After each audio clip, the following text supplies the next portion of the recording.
Para saudari-saudara yang dikasihi Tuhan, bacaan-bacaan pada hari ini memberi kita banyak inspirasi yang dalam untuk direnungkan juga pada momentum ini. Saat kita terpaut sekali lagi pada almarhum Pater Yakobus Modo SPD. Belum lenyap dari ingatan kita Yakobus yang lainnya, Yakobus Weke. Hari ini Yakobus Modo. Keduanya dibaptis bersama-sama menjadi Yakobus Moke. Modo dan Weke. Yakobus Moke. Dan kisah semacam ini menjadi viral di Tanah Sumba, kurang viral di Flores karena orang Flores suka minum moke.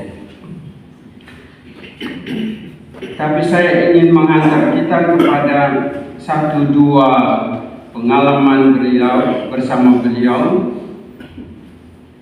atas dasar inspirasi bacaan-bacaan pada hari ini.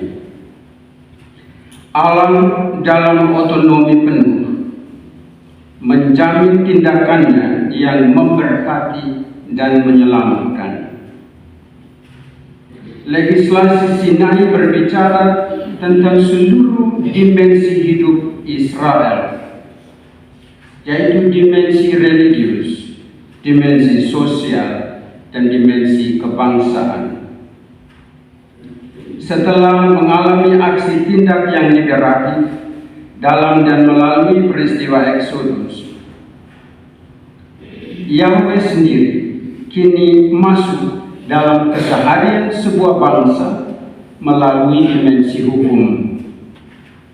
Dengan demikian, apa yang kita kenal dengan nama Dekalog berfungsi untuk menjamin hubungan tetap antara Yahweh dan Israel, menjamin suatu intimitas, menjamin dialog cinta, menjamin kekuatan pelayanan dalam spirit komunio.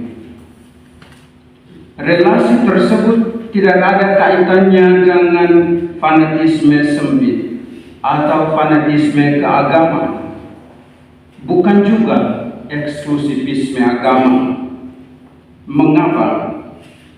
Sebab Dekalog atau hukum Sinai itu tidak bertentangan sama sekali dengan nilai-nilai kemanusiaan pada umumnya dan tidak bertentangan dengan nilai dari setiap budaya. Setiap nilai manusiawi, setiap nilai kultural, dan setiap nilai cipta dapat menjadi sarana dan tempat pewahyuan diri Allah untuk keselamatan manusia. Namun Israel melupakan intimitas itu, melupakan dialog cinta, mengabaikan komunio dengan ketidakpeduliannya. Allah mereka sekarang adalah materi, emas dan lembu emas. Itulah gambaran situasi orang yang melupakan Yahweh, yang melupakan identitas religius mereka.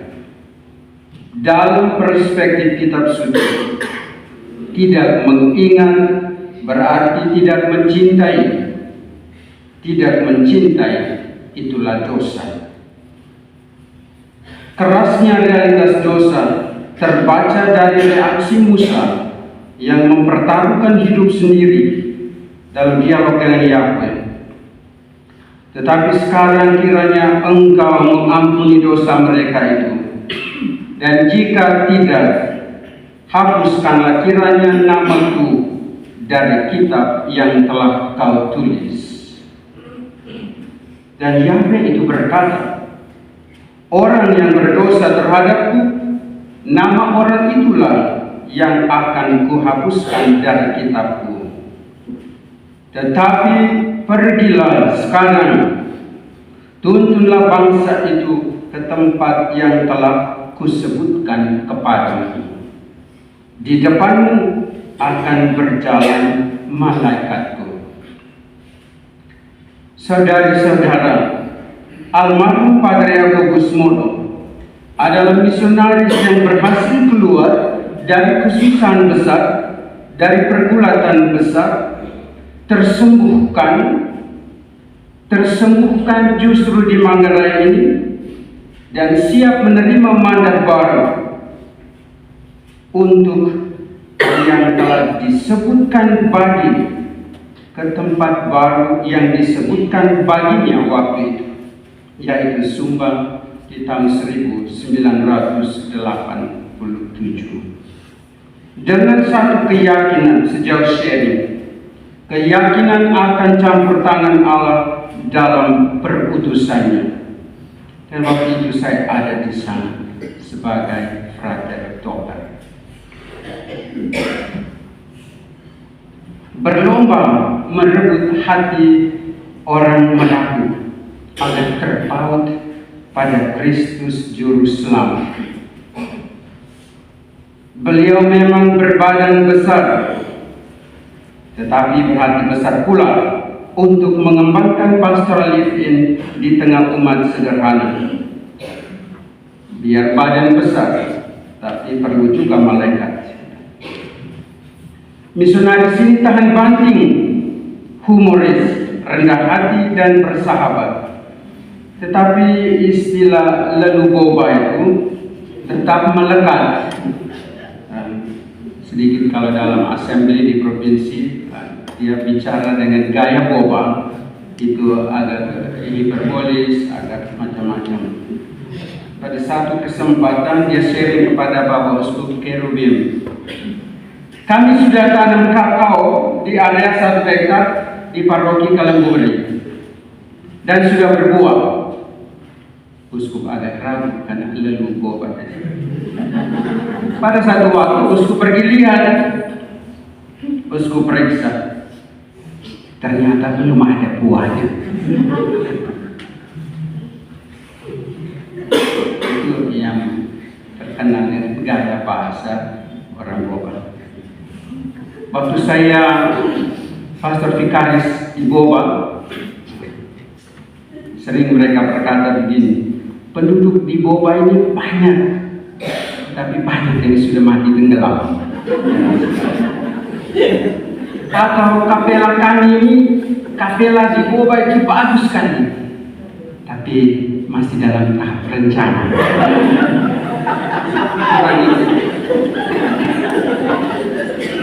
Karena kalian tertawa, pasti Pater Kobus tertawa juga dari surga. Waktu saya masih sebagai provinsial, Pater Kobus ini antar saya ke Nggongi. Ada visitasi di Nggongi, paroki paling timur dari Pulau Sumba. Tidak terlalu gampang untuk menjangkaunya. Dan kami pakai mobil dari seorang agung di Meloro, paroki Meloro. Baru tanjakan pertama keluar dari Meloro, provinsi Pasti tahun, salah selang, mesin mati seketika, dan saya turun cepat-cepat untuk cari batu supaya ganjal. Sudah ditanjakan, ini baru tanjakan pertama, sudah mesin mati. Tapi kemudian ya sudah berhasil mendaki, menurun dan sampai tiba di Nggongi dengan selamat. Ketika kembali harus lewat jalan yang sama itu, tapi itu ada nanti tanjakan, kita menurun, sekarang harus tanjakan, dan tanjakan itu kurang lebih 4 atau sampai 5 kilometer. Jadi tanjakan menurun. Dan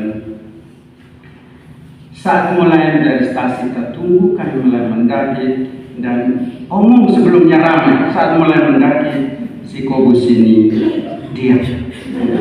Saya cerita terus, dia diam.